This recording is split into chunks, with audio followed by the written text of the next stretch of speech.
ഏതൊരു ശ്ലീഹായും അടിസ്ഥാനപരമായി അയാളിൽ ഭരമേൽപ്പിക്കപ്പെട്ട ദൗത്യം സുവിശേഷം പറയുക എന്നുള്ളതാണ്. താൻ ചെല്ലുന്ന ഇടങ്ങളിലൊക്കെ സുവിശേഷപരമായ ഒരു പരിസരത്തെ സൃഷ്ടിക്കുക എന്നുള്ള നിയോഗവും ദൗത്യവുമാണ്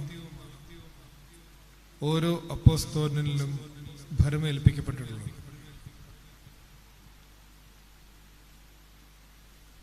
മറ്റേത് കാലത്തും എന്നതുപോലെ നമ്മുടെ കാലത്തും ദുർവിശേഷങ്ങളുടെ അന്ധകാരം നമ്മുടെ ജീവന പരിസരങ്ങളെ ചൂഴ്ന്നു നിൽക്കുമ്പോൾ സുവിശേഷത്തിന്റെ വെളിച്ചം ഒരു വഴികാട്ടിയായി നമ്മുടെ ജീവിത സഞ്ചാരങ്ങൾക്കൊരു പ്രകാശമായി പരിണമിക്കേണ്ടത് അനിവാര്യതയായി മാറാറുണ്ട്. അതുകൊണ്ട് തന്നെ ക്രിസ്ത്യാനി എന്ന പേരിന് അർഹനായി തീർന്നിരിക്കുന്ന ഏതൊരാളുടെയും ആത്യന്തികമായ ഭാഗധേയങ്ങളിൽ ഒന്ന് തങ്ങൾ ജീവിക്കുന്ന പരിസരങ്ങളിൽ സുവിശേഷപരമായ ഒരു വെളിച്ചം പകരുക എന്നുള്ളതാണ്. അതിന്റെ മൂല മാതൃകയായിട്ടാണ് ഏതൊരു അപ്പോസ്തലനെയും നാം ഓർത്തെടുക്കേണ്ടത്. നമ്മെ സംബന്ധിച്ചിടത്തോളം ക്രിസ്തുയേശുവിൽ നമ്മെ ജനിപ്പിച്ചവനായ പരിശുദ്ധനായ മാർത്തോമാ ശ്ലീഹായുടെ അതിസാഹസികവും സുദീർഘവുമായ ഒരു പ്രയാണത്തിന്റെ പരിണിതിയായിട്ടാണ് ഈ ദേശത്ത് ക്രിസ്ത്യാനികൾ രൂപപ്പെട്ടിട്ടുള്ളത്. ആ ഒരു ക്രൈസ്തവകതയുടെ പിന്തുടർച്ചക്കാരെന്നുള്ള നിലയിൽ ഈ വർത്തമാനകാലത്തിൽ എത്തി നിൽക്കുന്ന നമ്മെ സംബന്ധിച്ചിടത്തോളം പരിശുദ്ധനായ മാർത്തോമാ ശ്ലീഹ ഈ ദേശത്ത് കൊളുത്തിവെച്ചിട്ടുള്ള സുവിശേഷത്തിന്റെ ദീപം മങ്ങാതെയും മായാതെയും നാം ജീവിക്കുന്ന കാലത്തിന് പ്രകാശമായി തീരത്തക്ക വിധത്തിൽ അതിനെ പ്രസരിപ്പിക്കുക എന്നതാണ് നമ്മുടെ ഉത്തരവാദിത്വം. ചിലപ്പോഴൊക്കെ നാം എല്ലാവരും ആ ഉത്തരവാദിത്വത്തിൽ നിന്ന് വീണുപോകാറുണ്ട്.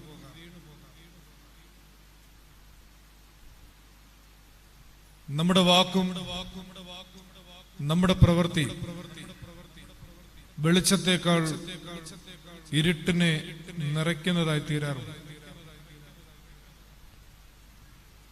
അങ്ങനെയെങ്കിൽ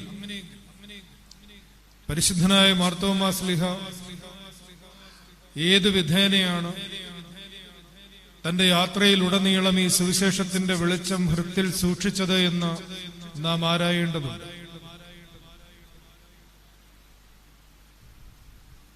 ഒരാളുടെ വാക്ക് അയാളുടെ ഹൃദയത്തിൽ നിന്നാണ് പുറപ്പെടുന്നത് എന്ന് യേശു പറഞ്ഞിട്ടുണ്ട്. തന്റെ ഹൃദയത്തിൽ നിറഞ്ഞിരിക്കുന്ന താല്പര്യങ്ങൾ ഏതാണ്, തന്റെ ഹൃദയത്തിന്റെ മുൻഗണനകൾ ഏതാണോ, തന്റെ ഹൃദയ വിചാരങ്ങളുടെ ചായ്വ് എങ്ങോട്ടാണ്, അത്തരം ചിന്തകളെ വസ്ത്രമണിയിച്ച് പുറത്തേക്ക് സംവദിപ്പിക്കുന്നതാണ് ഒരാളുടെ ജീവിതത്തിന്റെ ഭാഷയായി തീരുന്നത്. അങ്ങനെയെങ്കിൽ പരിശുദ്ധനായ മാർത്തോമാ ശ്ലീഹായുടെ ഹൃദയത്തിൽ നിറഞ്ഞു നിന്നിരുന്നത് എന്തായിരിക്കണം? അപ്പോസ്തലന്റെ ഹൃദയത്തിൽ തിങ്ങി നിറഞ്ഞത് ക്രിസ്തുവല്ലാതെ മറ്റെന്തായിരിക്കും? അങ്ങനെയെങ്കിൽ ആ ക്രിസ്തു എന്തുകൊണ്ട് നമ്മുടെ ഹൃദയത്തിൽ തിങ്ങുന്നില്ല? അല്ലെങ്കിൽ നമുക്ക് പരിചയമുള്ള ക്രിസ്തു അപ്പോസ്തലന് പരിചയമുണ്ടായിരുന്ന ക്രിസ്തു അല്ലായിരുന്നു. ഒരുപക്ഷെ നമുക്കിപ്പോൾ പരിചയമുള്ള ക്രിസ്തു നമ്മുടെ രോഗങ്ങളെ സുഖപ്പെടുത്തുന്നവൻ, നമ്മുടെ പരീക്ഷകളിൽ നമ്മൾക്ക് വിജയം നൽകുന്നവൻ, നമ്മളുടെ ദാരിദ്ര്യത്തെ അകറ്റുന്നവൻ എന്നിങ്ങനെ നമ്മുടെ ഭൗതികമായ ആവശ്യങ്ങൾക്ക് മാത്രമുള്ള ഒരു ഉപാധിയായി പരിണമിച്ചിട്ടുണ്ട് എങ്കിൽ അത്തരമൊരു ക്രിസ്തുവിനെ ആയിരിക്കില്ല പരിശുദ്ധനായ മാർത്തോമാ ശ്ലീഹായ്ക്ക് പരിചയമുണ്ടായിരുന്നിരിക്കുക.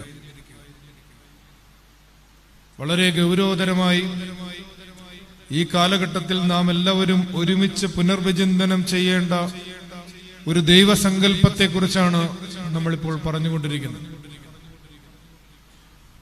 നമുക്കാവശ്യമുള്ള വിധത്തിൽ നാം ഉപയോഗിക്കുന്ന ഒന്ന് മാത്രമായി ദൈവം പരിണമിക്കുമ്പോൾ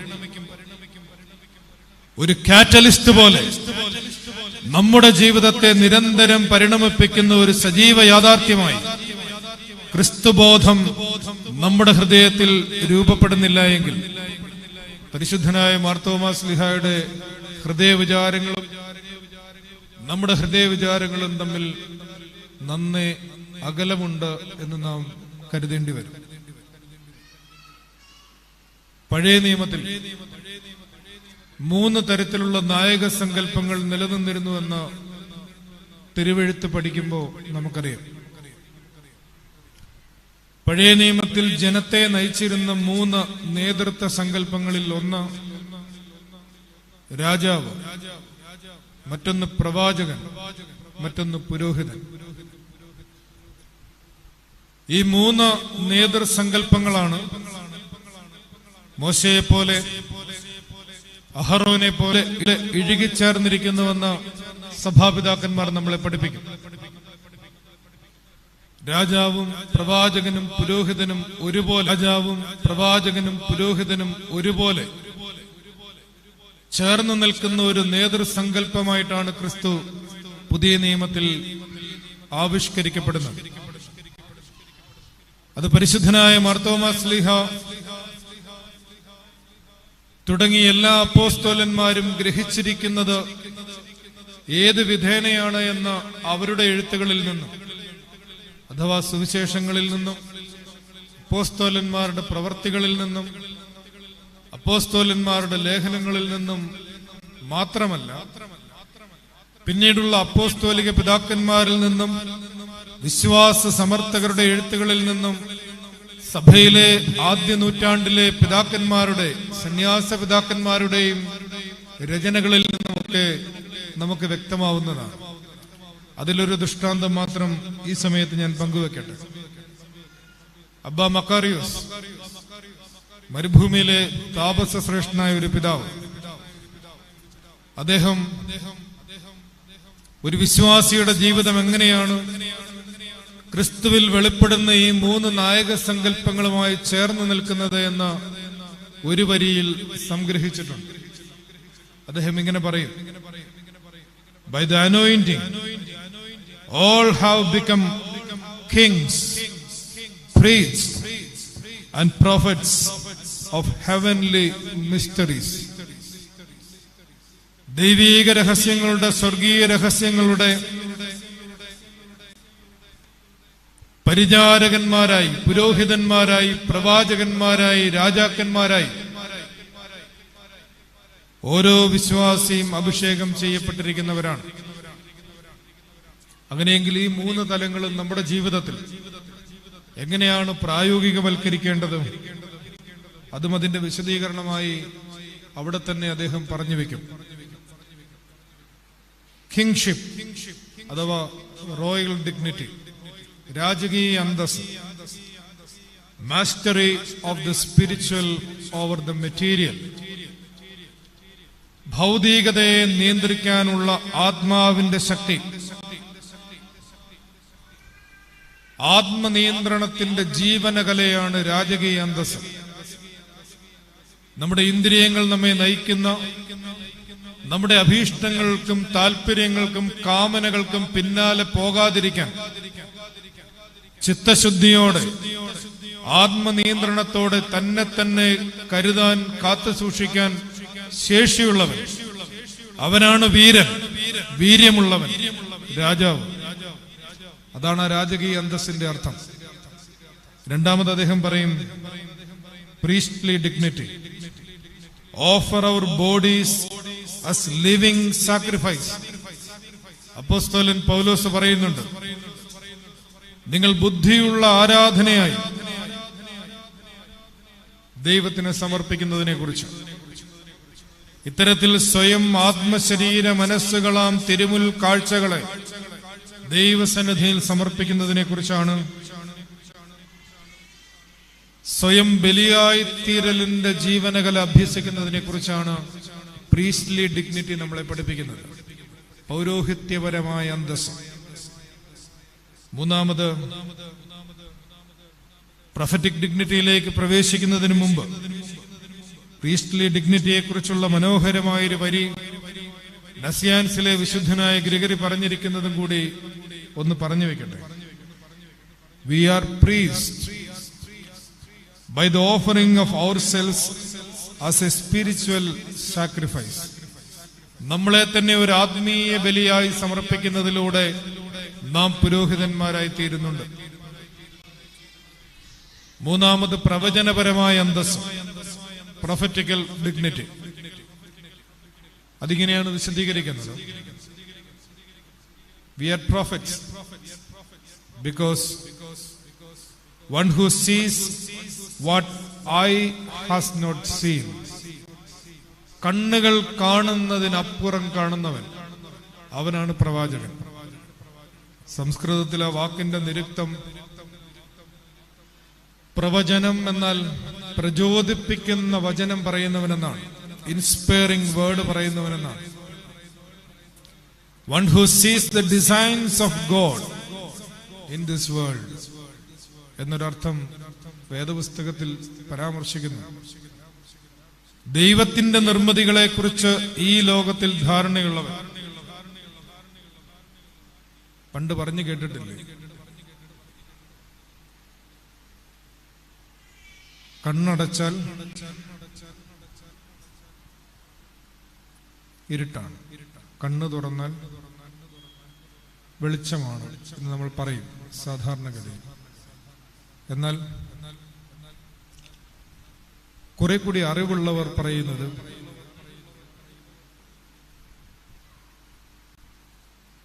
കണ്ണ് തുറന്നാൽ കാഴ്ച, കണ്ണടച്ചാൽ ദർശനം. കണ്ണ് തുറന്നാൽ കാഴ്ച, കണ്ണടച്ചാൽ ദർശനം. കണ്ണ് തുറന്നാൽ നമ്മളുടെ ഇരു കണ്ണുകൾ കൊണ്ട് നമ്മൾ കാണുന്ന കാഴ്ചകൾ ഓരോരുത്തരുടെയും കണ്ണിന്റെ ശക്തി അനുസരിച്ച് അവരവരുടെ ചക്രവാളങ്ങൾക്ക് സീമയുണ്ട്. അത് ശരീരത്തിന്റെ നേത്രങ്ങൾക്ക് മാത്രമല്ല, അറിവിന്റെ, അറിവുകേടിന്റെ, ധാരണയുടെ, തെറ്റിദ്ധാരണയുടെ എല്ലാം കണ്ണുകൾ, വിശ്വാസത്തിന്റെ കണ്ണുകൾ. ബൈബിളിൽ തന്നെ നാം വായിക്കും, കാഴ്ചയാലല്ല വിശ്വാസത്താൽ അത്രേ ഞങ്ങൾ ജീവിക്കുന്നത്, കാണുന്നത് എന്നൊക്കെ. ഇവിടെ അതീതമായ ഒരു ദർശനത്തെക്കുറിച്ച് സാമാന്യേന ആളുകൾ നിരൂപിക്കുന്നതിനും അനുമാനിക്കുന്നതിനും അപ്പുറത്തുള്ള അതിവിശാലമായ അതീതമായ ഒരു കാഴ്ചപ്പാടിലേക്ക് ദൈവീകമായ കാര്യങ്ങളെ നോക്കിക്കാണാൻ ശേഷിയുള്ള ഒരു ജീവിതക്രമത്തെയാണ് പ്രവചനപരമായ അന്തസ്സ് എന്നതുകൊണ്ട് ഉദ്ദേശിക്കുന്നത്. ഈ മൂന്ന് അന്തസ്സുകളുടെ സമന്വയമാണ് ക്രിസ്തുവിന്റെ വ്യക്തിത്വം. ക്രിസ്തുവിന്റെ ആ വ്യക്തിത്വത്തിൽ നിന്നാണ് ഏതൊരു അപ്പോസ്തലനെയും പോലെ പരിശുദ്ധനായ മാർത്തോമാ ശ്ലീഹായും തന്റെ ഹൃദയത്തെ രൂപപ്പെടുത്തുന്നത്. അതുകൊണ്ട് തന്നെയാണ് അദ്ദേഹത്തിന്റെ ഉള്ളിൽ നിന്ന് വരുന്ന വാക്ക് സുവിശേഷപരമായ ഒരു പശ്ചാത്തലത്തെ നിർമ്മിക്കാൻ ശേഷിയുള്ളതാവുന്നു. അതുകൊണ്ട് പ്രിയമുള്ളവരെ, നാം ഒരു അപ്പോസ്തലനെ ധ്യാനിക്കുമ്പോൾ നാം ജീവിക്കുന്ന ഇടങ്ങളിൽ സുവിശേഷപരമായ ഒരു പശ്ചാത്തലം നിർമ്മിക്കത്തക്ക വിധത്തിൽ നല്ല വാക്കോതുവാൻ ത്രാണിയുള്ളവരായി നാം മാറണം. അതിന് നമ്മുടെ ഹൃദയ വിചാരങ്ങളുടെ മൂല മാതൃകയും കേന്ദ്രവും ക്രിസ്തുവായിരിക്കണം. രാജാവും പുരോഹിതനും പ്രവാചകനുമായ ക്രിസ്തു ആത്മനിയന്ത്രണങ്ങളുടെ രാജകീയ അന്തസ്സിനെയും സ്വയം ബലിയായിത്തീരലിന്റെ പ്രവചനപരമായ അന്തസ്സിനെയും അതീതമായ ദർശനത്തിന്റെ പ്രവചനപരമായ അന്തസ്സിനെയും സ്വയം ബലിയായിത്തീരലിന്റെ പുരോഹിതന്റെ അന്തസ്സിനെയും ഒരുപോലെ സമന്വയിപ്പിക്കുന്ന ഒരു വ്യക്തിത്വമായി ക്രിസ്തുവിനെ അനുഗമിക്കുന്ന ഏതൊരുവനും ആയിത്തീരണമെന്നുള്ളതാണ് ക്രിസ്തു നമ്മുടെ മുമ്പിൽ വെച്ച് കിട്ടിയിരിക്കുന്ന മാതൃക. ബുദ്ധിയില്ലാത്ത ഗലാത്യരെ, കുരിശിക്കപ്പെട്ടവനായ ക്രിസ്തുവിനെ നിങ്ങളുടെ കണ്ണിന്റെ മുമ്പിൽ വരച്ചു കിട്ടിയിട്ടും നിങ്ങളെ ക്ഷുദ്രം ചെയ്ത് മയക്കിയത് ആരാണ് എന്നൊരു ചോദ്യം ഏത് കാലത്തെയും സഭയോടുള്ള ചോദ്യമാണ്. ഈ ദേവാലയത്തെ സംബന്ധിച്ചിടത്തോളം പരിശുദ്ധനായ അപ്പോസ്തലന്റെ മധ്യസ്ഥതയിൽ അഭയപ്പെടുന്നു. നാം ഇപ്പോൾ അനുവർത്തിച്ചു പോരുന്ന ക്രിസ്തീയ ജീവിതം ആ പരിശുദ്ധ പിതാവിന്റെ ക്രിസ്താനുകരണ ജീവിതത്തെക്കാൾ എത്രമാത്രം അകലെയാണെന്ന് ഓർത്തെടുക്കാനും കുറെ കൂടി അതിനോടടുത്ത് വരാനും ഉള്ള ഒരു പരിശ്രമമായി ഈ പെരുന്നാൾ ആഘോഷം പരിണമിക്കട്ടെ എന്ന പ്രാർത്ഥനയോടെ എൻ്റെ വാക്കുകൾ ഉപസംഹരിക്കുന്നു.